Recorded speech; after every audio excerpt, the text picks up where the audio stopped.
भारत का एक ऐसा खूंखार डाकू जिसने कन्नड़ फिल्मों के सुपरस्टार राजकुमार को 108 दिनों तक अपनी कैद में रखा था और इसके बावजूद भी पूरे राज्य की पुलिस उसे ढूंढ नहीं पाई थी। जी हाँ दोस्तों, मैं बात कर रहा हूँ साउथ इंडिया के कुख्यात डाकू वीरप्पन की।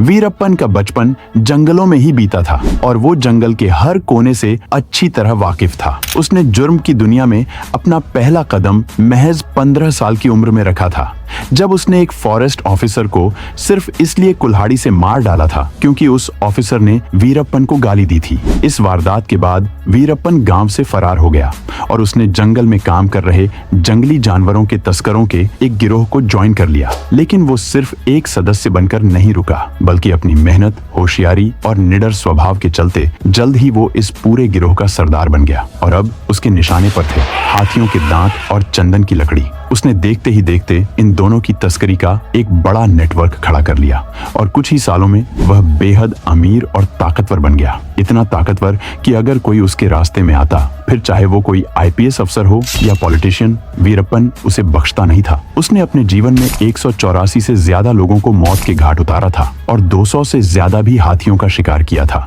लेकिन सबसे सनसनीखेज घटना तब हुई जब उसने साउथ फिल्मों के दिग्गज अभिनेता राजकुमार को किडनैप कर लिया और पूरे 108 दिन तक उन्हें जंगल में बंधक बनाए रखा था। आए दिन उसके कारनामों की वजह से सिर्फ साउथ ही नहीं बल्कि पूरे देश में डर का माहौल बन चुका था। लेकिन दिक्कत ये थी कि जो भी शख्स वीरप्पन की तलाश करने जंगल में जाता था वो कभी जिंदा लौटकर वापस नहीं आता था। लेकिन फिर एक दिन हालात बदले और वीरप्पन को अपनी आंखों का ऑपरेशन करवाने के लिए जंगल से बाहर आना ही पड़ा।